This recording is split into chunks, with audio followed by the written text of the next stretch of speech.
നമസ്കാരം സുഹൃത്തുക്കളെ, ഇനി മണിക്കൂറുകൾ മാത്രം. സെപ്റ്റംബർ 15 കേരള രാഷ്ട്രീയത്തിലെ ഒരു പുതിയ വിധി ദിവസം. രാഹുൽ പാലക്കാട്ടെ MLA ആയി നിയമസഭയിൽ എത്തുമോ? അല്ലെങ്കിൽ തന്റെ രാഷ്ട്രീയ യാത്രയ്ക്ക് തന്നെ ഒരു പുതിയ വഴിത്തിരിവ് അദ്ദേഹം വരുത്തുമോ? ഇപ്പോൾ CPM-ഉം BJP-യും അവരുടെ രാഷ്ട്രീയ അജണ്ടകൾക്ക് ഒരു വഴിമാറ്റം വരുത്തിയിട്ടുണ്ട്. എന്നാൽ എന്താണ് കോൺഗ്രസിലെ ബഹുഭൂരിപക്ഷ തീരുമാനം? രാഹുൽ ഇരയാണോ അതോ രാഹുൽ ഒരു വേട്ടക്കാരനാണോ? ഇന്നത്തെ വീഡിയോയിൽ ഈ ചോദ്യത്തിന്റെ തീപ്പൊരി മറുപടി നമ്മൾക്കിന്ന് കണ്ടുപിടിക്കാം. രാഹുൽ നിയമസഭയിൽ നാളെ പോകുമോ ഇല്ലയോ എന്ന എൻ്റെ അഭിപ്രായം ഈ വീഡിയോയുടെ അവസാനം തീർച്ചയായും ഞാൻ പറയാം. നിങ്ങളുടെ അഭിപ്രായം ദയവായി നിങ്ങൾ കമന്റ് ബോക്സിൽ ഇടണേ എന്ന് അപേക്ഷിക്കുന്നു. ഇപ്പോൾ നിങ്ങൾ ശ്രദ്ധിച്ചു കാണും, സീനിൽ വലിയൊരു ടേൺ സംഭവിച്ചിട്ടുണ്ട്. അതായത് CPM-ഉം BJP-യും ഇപ്പോൾ പഴയതുപോലെ രാഹുലിനെ ആക്രമിക്കുന്നില്ല. അത് എന്തുകൊണ്ടായിരിക്കാം? അവരുടെ പുതിയ കണക്കുകൂട്ടൽ എന്താണ്? നമുക്കറിയാം, കഴിഞ്ഞ ആഴ്ചകളിൽ നമ്മൾ കണ്ടത് കേരള രാഷ്ട്രീയത്തിന്റെ മുഴുവൻ കണക്കുകളും തന്നെ മാറിക്കൊണ്ടിരിക്കുന്ന ഒരു അവസ്ഥയായിരുന്നു. രാഹുലിനെ നേരിട്ട് ടാർഗറ്റ് ചെയ്യുന്നതിന് പകരം പലരും ഇപ്പോൾ വെയിറ്റ് ആൻഡ് വാച്ച് എന്ന മോഡിലാണ്. അതുപോലെ തന്നെ രാഹുലിന്റെ പേരിൽ കോൺഗ്രസിനെ വെട്ടാൻ CPM BJP ശ്രമിക്കുന്ന ഒരു അജണ്ട മാറ്റം നമുക്ക് ഇപ്പോൾ കാണാൻ സാധിക്കും. ഈ മാറ്റത്തിന് പിന്നിലെ യഥാർത്ഥ കാരണം എന്താണെന്ന് നിങ്ങൾക്കറിയുമോ? തീർച്ചയായും അതും നമുക്കിവിടെ ചർച്ച ചെയ്യാം. ഇപ്പോൾ നമ്മൾ പ്രധാനമായും ചർച്ച ചെയ്യുന്നത് നാളെ, അതായത് സെപ്റ്റംബർ 15 രാഹുൽ നിയമസഭയിൽ എത്തിയാൽ സീനിൽ എന്തൊക്കെ മാറ്റങ്ങൾ സംഭവിക്കും എന്നും, അതുപോലെ തന്നെ നാളെ രാഹുൽ നിയമസഭയിൽ എത്താതിരുന്നാൽ അത് എന്ത് രാഷ്ട്രീയ ചലനങ്ങൾ അല്ലെങ്കിൽ അവയിൽ നിന്നും രാഹുലിനുണ്ടാകുന്ന ഗുണദോഷങ്ങൾ എന്തൊക്കെയാണെന്ന് നമുക്കൊന്ന് നോക്കാം. ആദ്യം തന്നെ രാഹുൽ നാളെ നിയമസഭയിൽ എത്തുകയാണെങ്കിൽ ഒരു രാഷ്ട്രീയ പ്രവർത്തകൻ എന്ന രീതിയിൽ അദ്ദേഹത്തിന് ലഭിക്കുന്ന ഗുണം എന്താണെന്ന് ഒന്ന് നോക്കാം. ഒന്നാമതായി, ജനങ്ങളുടെ ഇടയിൽ അദ്ദേഹത്തിന് ഒരു വലിയ ആത്മവിശ്വാസം തെളിയിക്കാനാകും. നിയമത്തിന് നിരക്കാത്ത ഒന്നും താൻ ചെയ്തിട്ടില്ല എന്ന് അദ്ദേഹം പറയുന്നതിനെ സാധൂകരിക്കാനും, താൻ കുറ്റക്കാരനല്ല എന്ന് തെളിയിക്കാനും, താൻ ജനങ്ങളുടെ പ്രതിനിധിയാണ് എന്ന് തെളിയിച്ച് കാണിക്കാനും ഈ ഒരു വരവ് കൊണ്ട് അദ്ദേഹത്തിന് സാധിക്കും. രണ്ടാമതായി, നാളെ നിയമസഭയിൽ രാഹുൽ പ്രവേശിച്ചാൽ അദ്ദേഹത്തിന് ലഭിക്കുന്ന നേട്ടത്തിൽപ്പെട്ടതാണ് പാലക്കാട്ടുകാരോട് അദ്ദേഹം തന്റെ ഉത്തരവാദിത്വം നിറവേറ്റുന്നുവെന്ന് തെളിയിക്കാൻ ഈ അവസരം ഉപയോഗിക്കാൻ സാധിക്കും.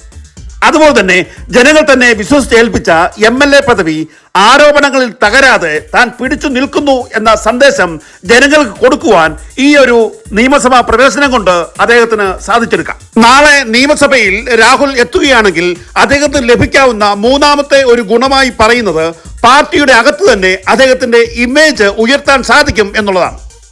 അതായത് ഗ്രൂപ്പ് പോരാട്ടങ്ങൾക്കിടയിലും രാഹുൽ തന്നെ മുന്നിലാകും. ചങ്കുറപ്പുള്ളവൻ എന്നൊരു സിഗ്നൽ പാർട്ടിക്കുള്ളിൽ തന്നെ അദ്ദേഹത്തിന് ലഭിക്കും എന്നതാണ് നിരീക്ഷണം. ഇനി നാലാമതായി, നാളെ അദ്ദേഹം നിയമസഭയിൽ എത്തിയാൽ അദ്ദേഹത്തിന് ലഭിക്കുന്ന ഗുണം എന്ന് പറയുന്നത് നാളത്തെ നിയമസഭാ പ്രവേശനം കൊണ്ട് തന്നെ അദ്ദേഹത്തിന്റെ പൊളിറ്റിക്കൽ കരിയർ കൂടുതൽ സേഫ് സോണിലേക്ക് മാറും എന്നതാണ്.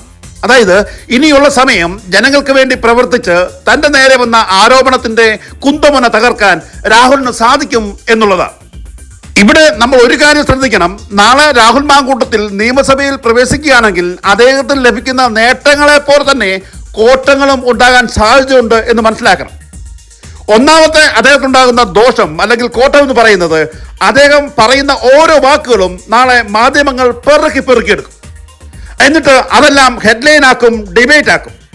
അദ്ദേഹം പറഞ്ഞതും പറയാത്തതും മനസ്സിൽ ചിന്തിക്കാത്തതും എല്ലാം പെരുപ്പിച്ച് അവർ പ്രചരിപ്പിക്കാൻ ശ്രമിക്കും. ഈ മാധ്യമ പ്രചാരണങ്ങളെ ചെറുക്കുക അല്ലെങ്കിൽ പ്രതിരോധിക്കുക എന്നുള്ളത് അദ്ദേഹത്തിന് ഒരു ഹിമാലയൻ ടാസ്ക് ആകും എന്നത് ഉറപ്പ്. ഇനി നാളെ രാഹുൽ മാങ്കൂട്ടത്തിൽ നിയമസഭയിൽ പ്രവേശിക്കാൻ ഒരുങ്ങിയാണെങ്കിൽ അദ്ദേഹത്തിന് ഉണ്ടാകാൻ പോകുന്ന മറ്റൊരു കോട്ടം എന്ന് പറയപ്പെടുന്നത് സർക്കാരും അതുപോലെ തന്നെ പ്രതിപക്ഷവും, അതായത് രാഹുലിന്റെ കോൺഗ്രസ് പാർട്ടിയും ഒരുപോലെ ഇറിറ്റേറ്റ് ആകാൻ സാധ്യതയുണ്ട്.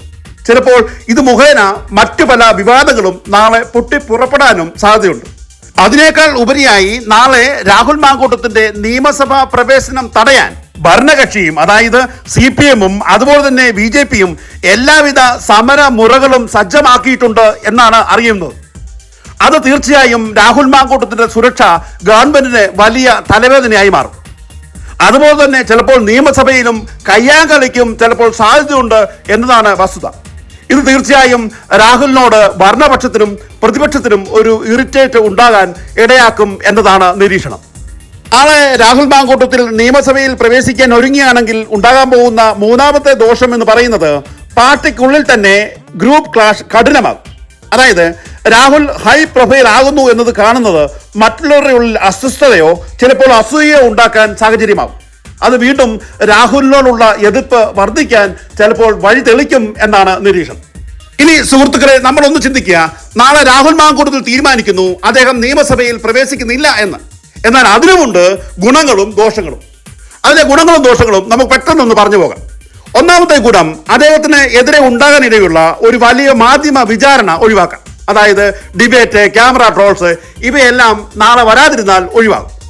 അടുത്ത ഗുണം എന്ന് പറയുന്നത് സൈലന്റ് മോഡിൽ അദ്ദേഹം നിൽക്കുമ്പോൾ ജനങ്ങൾക്കിടയിൽ സിമ്പതി ഉയരുവാൻ കാരണമാകും. അദ്ദേഹം രാഷ്ട്രീയ വേട്ടയാളിന്റെ ഇരയാണ് എന്ന് ചിലർ പറയാൻ തുടങ്ങും. അത് ചിലപ്പോൾ അദ്ദേഹത്തിന്റെ ഭാവിയിൽ അത് ഗുണം ചെയ്യും എന്ന് ഉറപ്പുണ്ട്. നാളെ അദ്ദേഹം നിയമസഭയിൽ വരാതിരിക്കുകയാണെങ്കിൽ മൂന്നാമതുണ്ടാകുന്ന ഒരു ഗുണം, അതൊരു വലിയ സ്ട്രാറ്റജി മൂവായി തന്നെ പ്രസന്റ് ചെയ്യാം എന്നുള്ളതാണ്. ഞാൻ എൻ്റെ സമയം വരും വരെ കാത്തിരിക്കുന്നു എന്നൊരു ഇമേജ് ബിൽഡപ്പ് ചെയ്യാൻ നാളത്തെ വരാതിരിക്കുന്നത് കൊണ്ട് അദ്ദേഹത്തിന് സാധിക്കും.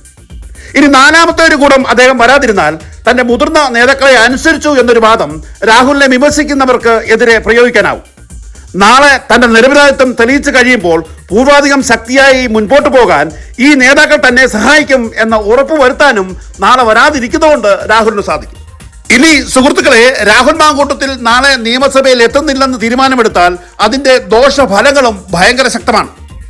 ഒന്നാമത്തെ ദോഷം എന്ന് പറയുന്നത് ജനങ്ങളുടെ ഇടയിൽ MLA എന്ന ഇമേജിന് വലിയ ഇടിവുണ്ടാവും. രാഹുൽ ഒരു ചങ്കുറപ്പില്ലാത്തവനാണെന്നും ജനങ്ങളെയും നിയമത്തെയും നേരിടാൻ രാഹുലിന് കഴിവില്ല എന്നുള്ളൊരു ഖ്യാതി പാലക്കാട്ടെ ജനങ്ങളുടെ ഇടയിൽ പ്രത്യേകിച്ച് പടരും. രണ്ടാമത്തെ ദോഷം എന്ന് പറയുന്നത് ജനങ്ങളോട് ഉത്തരവാദിത്തമില്ല എന്നൊരു ആരോപണം CPM-ഉം BJP-യും ഉറക്കെ വിളിച്ചു പറയാൻ ആരംഭിക്കും. അത് ജനങ്ങൾക്കിടയിൽ രാഹുലിന്റെ ഇമേജിന് പ്രതികൂലമായി ബാധിക്കും. രാജിക്കായി മുറവിളി ഉയരാനും സാധ്യതയുണ്ട്. ഇനി കോൺഗ്രസ് പാർട്ടിയും തന്നെ ചിലപ്പോൾ രാഹുൽ രാജിവെക്കണം എന്ന് പറഞ്ഞാൽ പോലും അതിന് നമ്മൾ അതിശയിക്കേണ്ട സാഹചര്യം ഉണ്ടാകുന്നില്ല. ഇനി മൂന്നാമതുണ്ടാകുന്ന ദോഷം, അത് രാഹുലിനെ വലിയ രീതിയിൽ ബാധിക്കുന്ന ഒന്നാണ്. അതായത് ഹൈക്കമാൻഡിൽ രാഹുലിനോടുള്ള അതൃപ്തി ഉയരാൻ ഇത് കാരണമാകും എന്നുള്ളതാണ്.